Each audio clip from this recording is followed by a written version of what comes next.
Vamos lá, galerinha, para mais uma aula. 5, 4, 3, 2, 1. E aí, gente de Social Crazy, tudo bem? Como vocês estão? Estamos aqui para a terceira aula do nosso terceiro sociólogo mais importante da tríade dos três porquinhos. Não esqueçam o primeiro, Emile Durkheim, o segundo, Max Weber, e o terceiro, Karl Marx, tá? Sei que tá todo mundo cansado, todo mundo de saco cheio da pandemia, já estamos tendo um cenário de reabertura e meio animador, mas vamos confiar nos próximos dias que vai dar tudo certo, tá, galerinha? A aula do Karl Marx é uma aula muito importante. Por quê? Porque dos três, gente, ele é o mais lido. O mais lido no sentido que eu digo o mais criticado, o mais reformulado, o mais interpretado, algumas interpretações felizes, outras interpretações não muito felizes, mas a gente vai ver por que o Karl Marx é considerado o mais polêmico dos três, tá bom? Vamos começar aqui nossa aulinha de hoje. Karl Marx nasceu em 1818 e morreu em 1883. Naquele mesmo contexto que Durkheim e Weber, né? Nas transformações capitalistas, na mudança de uma sociedade feudal para uma sociedade capitalista, tá? Ele é o mais velho dos três, tá bom? E o Karl Marx também, gente, teve uma atuação muito ampla. Ele tem essa pegada de cientista, de escritor, de filósofo, de economicista, mas também ele teve uma atuação política, escreveu jornais de política também muito forte, tá bom? Primeiras informações legais pra gente começar a entender o pensamento do Karl Marx, quem foi Karl Marx, né? Ele é o mais famoso e mais polêmico dos três, como eu já falei anteriormente, né? Ele também, assim como Marx e como Durkheim e Weber, vai pensar como as sociedades modernas capitalistas se organizam a sua produção. Isso é importante, a palavrinha produção aí já aparece como importante. Ele vai ser influenciado por um filósofo chamado Hegel, H-E-G-E-L, Hegel. O que o Hegel vai influenciar o Marx? Ele vai influenciar o Marx numa corrente filosófica, gente, numa corrente epistemológica chamada materialismo histórico dialético. O nome em si já é difícil, mas vamos tentar entender o que é esse materialismo histórico dialético. O primeiro nome é materialismo. O Marx vai olhar para as condições materiais da sociedade. O que esse grupo social produz para a sua sobrevivência? O que esse grupo social, como esse grupo social organiza os seus meios de produção para conseguir a sua sobrevivência? A questão do histórico é porque o Marx, gente, vai sempre considerar ali as condições históricas daquela sociedade que ele está analisando. O Marx diz que o homem constrói a sua história, mas ele é sempre limitado, ele é sempre influenciado pelas condições materiais e históricas do seu tempo. Por isso que eu coloquei aqui, ó, no finalzinho, uma perspectiva histórica. Então, o Marx, ele tem essa ideia de que todo fenômeno histórico, cultural, ele é efêmero. A história passa. Ela tá sempre num movimento de... Ela tá sempre numa ideia de movimento. Essa ideia de movimento, para ele, é muito forte, né? Essa questão da dialética, gente, é porque a contradição para Marx é muito forte. Para ele, a sociedade é feita de contradição. Através dessa contradição de interesses antagônicos, a história se move. As estruturas, umas se sobrepõem às outras, tá? Vamos entender um pouquinho no decorrer da aula melhor essa pegada do materialismo histórico dialético, tá bom? Gente, como Marx pensa a sociedade? Essa parte é importante. O Marx vai pensar a sociedade, se você conseguir compreender esses dois conceitos, modo de produção e relações de produção. No final, a gente vai responder essa pergunta. Como lidar com esses dois conceitos? O que é o modo de produção para Marx? O modo de produção é a maneira pela qual a sociedade produz seus bens e serviços, como os distribui e os consome. Por exemplo, vamos pensar na nossa sociedade. Quem é que produz alimento? Quem é que planta? Quem é que vende? Quem é que distribui? Quem é que revende para o consumidor final? Como nós acessamos esses produtos? Que preço nós pagamos? Nós temos ideia da trajetória dessas mercadorias? A gente sabe de onde vem o quilo de arroz que a gente compra, a gente sabe de onde vem a banana que a gente compra no mercadinho da esquina, a gente sabe de onde veio o jeans que a gente comprou no shopping, tá? É nisso que o Marx pensa, gente. O Marx vai pensar como é que as sociedades produzem a sua sobrevivência, como é que elas transformam os bens naturais retirados da natureza em condições materiais de existência. Por exemplo, modo de produção escravista nas sociedades antigas, que a sociedade se apoiava no trabalho escravo. Modo de produção feudal, que a gente sabe que era outra estrutura, as terras eram do rei, o rei tinha um poder absoluto, os camponeses plantavam nessas terras e tinham que devolver grande parte delas para os reis, só ficavam com a sua sobrevivência, tinham os impostos e tarará, tarará.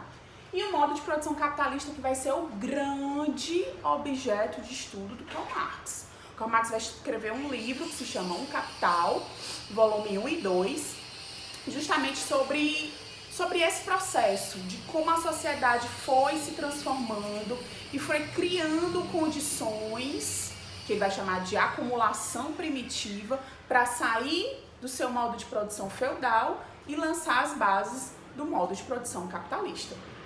Tá? O que seriam essas relações de produção? São a forma como os seres se relacionam para produzir e trabalhar. Ora, gente, na nossa sociedade, o homem se relaciona com a natureza para produzir o que ele precisa e o homem se relaciona com outros homens para organizar essa produção. Olha quem está aqui morto de lindo acompanhando essa aula, vendo atentamente. Nosso mascote.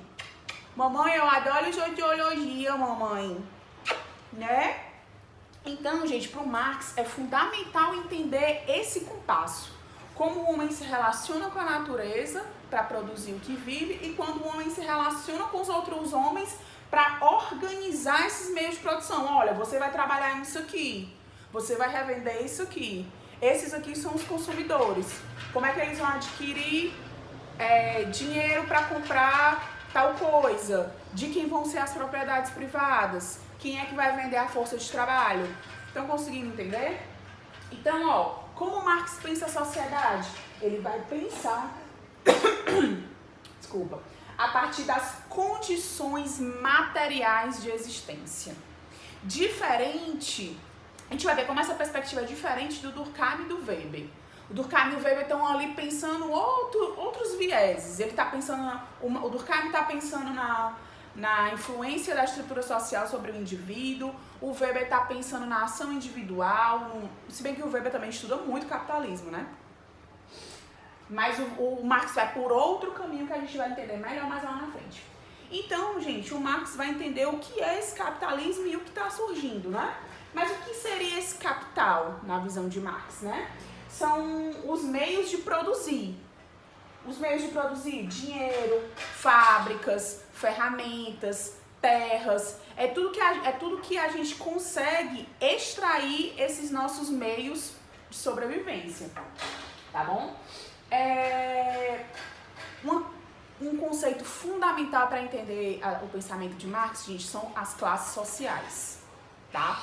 O Marx, ele vai tentar entender a sociedade a partir dessa organização em classes sociais. Para ele, é uma unidade de análise sociológica para pensar a relação entre indivíduo e sociedade. Se na balança, lembra daquela balancinha que eu falei nas aulas passadas? Se eu pensar na teoria de Durkheim, sociedade e indivíduo, quem tem o maior peso na explicação da sociedade de Durkheim? A sociedade. A sociedade é aquela que impõe toda a sua força, que vai modelar o indivíduo. Se eu pensar para Weber, é o indivíduo. São as ações individuais com significados partilhados publicamente que vão formular a estrutura social. O Marx, ele vai por uma terceira via. Ele vai, através da classe social, posicionar os indivíduos dentro dessa estrutura e entender a dinâmica dessa estrutura justamente pela função que aquele indivíduo vai ocupar na estrutura social. Vamos entender melhor. Para Marx, o que é classe social? É a posição que um grupo de indivíduos ocupa no processo de produção. Seria a divisão da sociedade em grupos com interesses antagônicos. O que é antagônicos? Opostos. Eu quero uma coisa e você quer o contrário da minha coisa. Tá? Gente, para Marx existiriam duas grandes classes no sistema de produção capitalista. Quais seriam? Burguesia e proletariado. Essas seriam as duas grandes classes que teriam interesses opostos e que formariam o sistema capitalista. Para Marx, gente, essas duas classes estariam sempre na posição de luta. Então, luta de classes é uma chave teórica marxista para você compreender como Marx pensa a sociedade. Vamos entender melhor sobre isso. Como eu vim falando no começo, bem naquela perspectiva dialética do Marx, a ideia de conflito, gente, está sempre presente na teoria dele, de desigualdade, de contradição. Para Marx, a sociedade capitalista não é uma sociedade igual, é uma sociedade desigual, que promove desigualdades. É por isso que a gente vai ver bem no pensamento de Marx que ele projeta um outro tipo de sociedade. Ele projeta uma sociedade diferente da sociedade capitalista, que a gente vai ver mais lá na frente. Uma das causas principais dessa desigualdade no pensamento de Marx é a questão da propriedade privada. Aquilo ali é meu. Todo mundo reconhece que é meu e se você violar o que é meu, você vai sofrer sanções, né? Para o Marx, a propriedade privada é a causa maior da dominação de uma classe sobre outra, né? A luta de classes, para Marx, é o motor da história. É o que move a história da humanidade. É o que pode ocasionar grandes transformações. Agora vamos entender melhor como é que se dá essa luta de classes entre burguesia e proletariado. Deixa eu beber uma aguinha aqui que a garganta pede. Gente, desculpa pelo barulho, tá? Eu esqueci de fechar a janela. Tá tendo uma obra aqui do lado. E o barulho tá grande, mas vamos continuar, não vamos parar não. Vamos entender melhor essa luta de classes entre burguesia e proletariado. Gente, para Marx, quem é a classe burguesa? É quem detém, é quem é dono dos meios de produção. Quem seriam esses? Seriam os grandes banqueiros, seriam os grandes proprietários de terra, os grandes donos de magazine, os grandes donos das mídias, dos aparelhos midiáticos. Para Marx, esses seriam os burgueses, tá? Quem é o proletariado? A grande massa trabalhadora. É quem não tem nada, só o que tem é a sua capacidade de trabalho para vender. Então, se eu não tenho nada, eu não tenho terra, eu não tenho ferramenta, eu não tenho meio de produção, eu não disponho de nenhum tipo de meio de produção. A única coisa que eu tenho é a minha capacidade mental e física de prestar o serviço para alguém. Então eu vou vender o meu trabalho em troca de dinheiro, que é o que a gente chama de salário, para poder sobreviver, ok? Só que como funciona essa relação de exploração aqui, ó? Essa relação de exploração a gente vai entender através do conceito de mais-valia. O que é o conceito de mais-valia que o Marx propõe? Mais-valia, gente, é porque o trabalhador ele sempre produz muito mais do que ele recebe. Por exemplo, deixa eu ver, acho que no próximo slide. Vamos lá, galerinha. Para entender o conceito de mais-valia, é só a gente entender que o trabalhador, quando ele trabalha, ele produz uma quantidade X, que pode ser revertido em dinheiro, mas o dinheiro que é pago por ele pelo salário é bem inferior a esse valor. Vamos ler a definição e trabalhar com um exemplo que fica mais fácil. O trabalhador produz muito mais que o valor que ele recebe em seu salário. O salário que é supostamente essencial para a sobrevivência. Mas a gente sabe que o salário mínimo de hoje em dia, que é R$ 1.045, para a realidade de muitas famílias, não é o suficiente, né? Então, a diferença entre o que ele produz, o que o trabalhador produz e o que ele recebe é o lucro ou a chamada mais-valia. Vamos entender como um exemplo. Aqui tem o João. João trabalha numa fábrica de bicicleta, ok? É um exemplo hipotético. João, em 10 dias de trabalho, produz 20 bicicletas. Vamos pôr um exemplo. Nesse tempo, João produz R$ 1.200, essas bicicletas sendo vendidas, né? Em 22 dias de trabalho, João produziria, porque João não trabalha 10 dias só no mês, né? João trabalha mais ou menos ali 22, 25 dias por mês, né? João produziria 40 bicicletas. Então, esse valor passaria de 1.200 para 2.400. Mas quanto é o salário do João? O salário do João é um salário mínimo, R$ 1.045. Então, percebam que há uma diferença entre o valor que João produz e o que João recebe. Essa diferença seria a mais-valia, seria a expropriação, o lucro que o burguês ganha em cima do trabalho do proletário. É claro que aqui incide muitas outras coisas, como, por exemplo, os custos que o burguês tem para manter a fábrica, maquinário, energia, algum direito trabalhista que ele pague ao João. Mas também vale salientar que aqui a gente está falando só de um operário. Quantos trabalhadores tem na fábrica e quantas mais-valias na fábrica aquele burguês lucra em cima de cada trabalhador? Não é verdade? Então, assim, essa é uma visão muito simples do que seria uma mais-valia. A gente sabe que tem outros fatores por cima, mas a ideia básica é essa, tá bom? A mais-valia, gente, ela pode ser classificada em dois conceitos: mais-valia absoluta e mais-valia relativa. Nas duas, o objetivo sempre é o aumento do lucro, mais lucro, tá? O objetivo do burguês sempre vai ser produzir mais num custo menor para poder, consequentemente, lucrar mais, tá? Então, ele aumenta o lucro, deixa o salário igual, mas prolonga a jornada de trabalho. Se antes o João trabalhava 7h30, ele vai trabalhar 8 horas, ou 8 horas e meia. O João vai produzir mais ou menos? Provavelmente mais. Hoje a gente sabe que tem uma série de leis que garantem ao trabalhador jornada extra, banco de horas, etc. Mas a gente tem que ver que no começo do capitalismo, essas leis ainda estavam sendo começadas a ser pensadas, elas foram conquistadas aos poucos, não é verdade?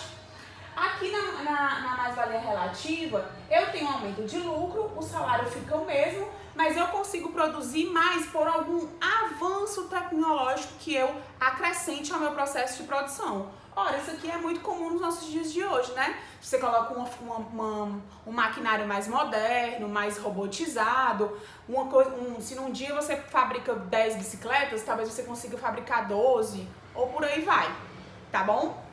Então, essas são a mais-valia absoluta e essas são a mais-valia relativa.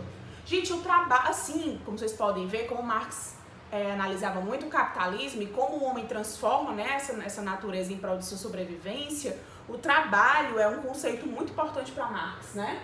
É um esforço humano dotado de um propósito, uma finalidade que envolve a transformação da natureza através do dispêndio, do gasto, né, do custo, de capacidades mentais e físicas. O trabalhador tem as suas capacidades mentais e físicas, né?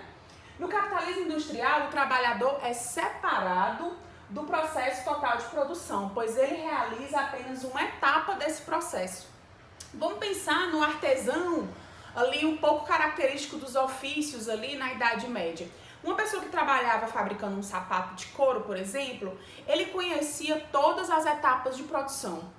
Ele desenhava o solado, ele cortava o solado, ele trabalhava o couro, ele curtia o couro, ele cortava, ele colocava para secar, ele trabalhava no cadarço, ele costurava, ele mesmo montava e ele mesmo tingia. Ou seja, uma pessoa era responsável por todas as produções de um sapato. Ora, o capitalismo vai dizer, não, esse modo de produção não dá mais para nós, porque nós vamos começar a produzir em massa, em grande quantidade, para um número maior de pessoas, um número maior de consumidores. E essas pessoas não podem esperar esse tempo todo para uma pessoa só fazer um sapato. Então veja a mudança como a gente começa a produzir em grande quantidade. O que acontece numa fábrica capitalista? Lembrem dos conceitos de Taylorismo, de Fordismo, de linha de montagem. Lembrem de Charlie Chaplin em tempos modernos. O trabalhador, ele não conhece o processo de produção completo do produto que ele está trabalhando. Geralmente ele tem uma pequena função naquele produto.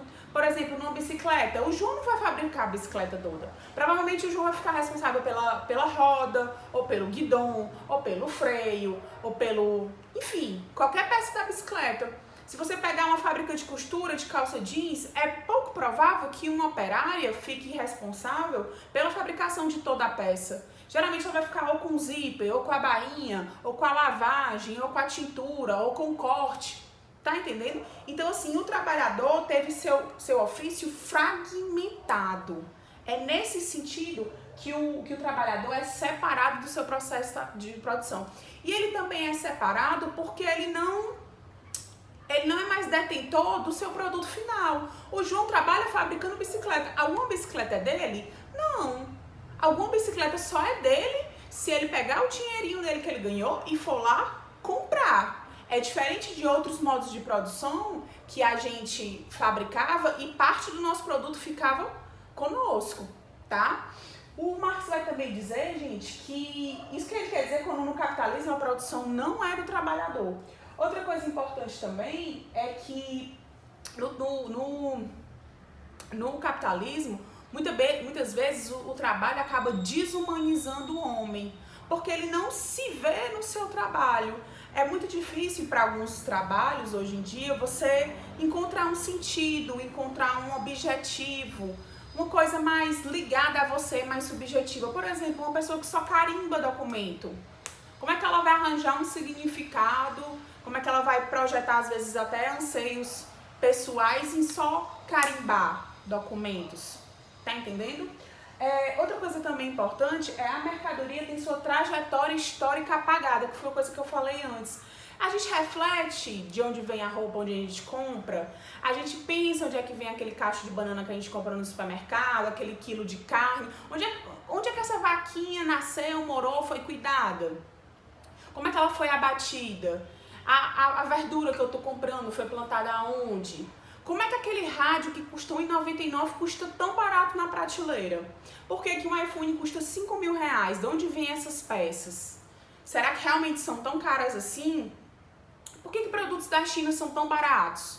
Né? Então, o capitalismo ele faz isso, ele apaga a história de determinados produtos. É por isso que muito de teorias do capitalismo sustentável, de um ecossocialismo, de outros tipos de produção, batem na tecla que você deve conhecer os produtores de quem você compra. Você deve saber a origem, que você deve saber a origem da empresa, quem é que faz, que tipo de mão de obra ela emprega. Porque muitas vezes, gente, essas grandes empresas, esses magazines, utilizam mão de obra escrava. E a gente nem sabe. Né? E a gente nem sabe.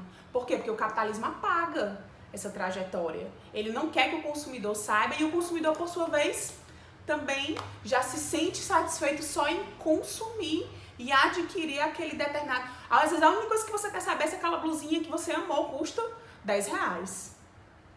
Né? Por fim, galerinha, o Marx acreditava numa sociedade melhor. Né? Para ele o capitalismo tinha vários defeitos, várias falhas, e ele pensou numa sociedade melhor, né? Para o Marx, gente, essa sociedade melhor era uma sociedade comunista, tá? O que ele quer dizer com essa sociedade comunista, né? As classes sociais não existiriam mais, não iria mais existir burguesia e proletariado. As formas perversas, o Estado se extinguiria, porque o Estado, para Marx acredita que o Estado só garante a permanência da classe dominante, no caso a burguesa, no poder, né? Para Marx, o Estado, essa é uma das tarefas dele, né? As formas perversas de divisão do trabalho são superadas. Nós iríamos começar a trabalhar de outra forma, com outros objetivos, com outros propósitos, com outra divisão desse trabalho. São abolidas as diferenças entre a cidade e o campo. Com o surgimento do capitalismo, gente, muita gente foi morar na cidade. As cidades ganharam uma super importância, né? Você vê as megalópolis aí do mundo todo abrigando muitas pessoas e muitas vezes o campo ficou abandonado. As terras foram privatizadas, algumas só serve para produção, não tem gente morando, não são ocupadas, aquelas que são improdutivas estão lá fechadas sem ter ninguém. Então, assim, há uma disparidade entre campo e cidade muito grande nas principais potências capitalistas, né? E entre o trabalho manual e intelectual e a distribuição que se faz de acordo com as necessidades da sociedade. Uma coisa que eu queria chamar a atenção também são muitas interpretações que se dão aos termos socialismo e comunismo. Vale salientar, gente, que como eu falei no começo, Marx é um autor bastante lido. Então ele foi criticado, foi atualizado, foi complementado. Existem várias definições sobre o que é socialismo, existem várias definições sobre o que é comunismo. Existiram algumas experiências bem-sucedidas e outras mal-sucedidas na nossa sociedade. Alguns comunistas fervorosos dizem que o comunismo pensado por Marx mesmo nunca existiu, nunca conseguiu ser implantado. E outro fato também foram algumas experiências que foram influenciadas por algumas ideias de Marx e que na prática acabaram distorcendo várias delas e acabaram resultando em ditaduras super problemáticas, né? E isso contribuiu bastante para esse mau olhar em torno da teoria marxista, né? Uma coisa que eu vejo também é que muitas pessoas criticam o socialismo, criticam o comunismo, criticam Marx, mas nunca leram nada sobre. Então eu acho isso muito complicado, né? Você pergunta, eu detesto fulano de tal, acho as coisas que ele diz um absurdo. Você leu qual livro? Nenhum. Então assim, antes da gente criticar, isso aqui são as principais ideias bem elementares. A gente sabe que o canal é para a sociologia do ensino médio. Existem muitas literaturas aí, muitas atualizações das teorias marxistas, incluindo estudos decoloniais, estudos feministas, onde ficam as mulheres na teoria marxista, na teoria capitalista, onde fica a questão racial aí nessa teoria. Enfim, a questão ecossocialista também, que é muito forte, né? Esse combate ao consumo, esse consumo inconsciente. Então, assim, a gente precisa se apropriar desses assuntos e sempre estar aberto para a discussão, para poder entender um pouco mais, né? E o Marx, ele acreditava que o comunismo era essa sociedade que nós caminharíamos para ela. O socialismo seria uma etapa de transição.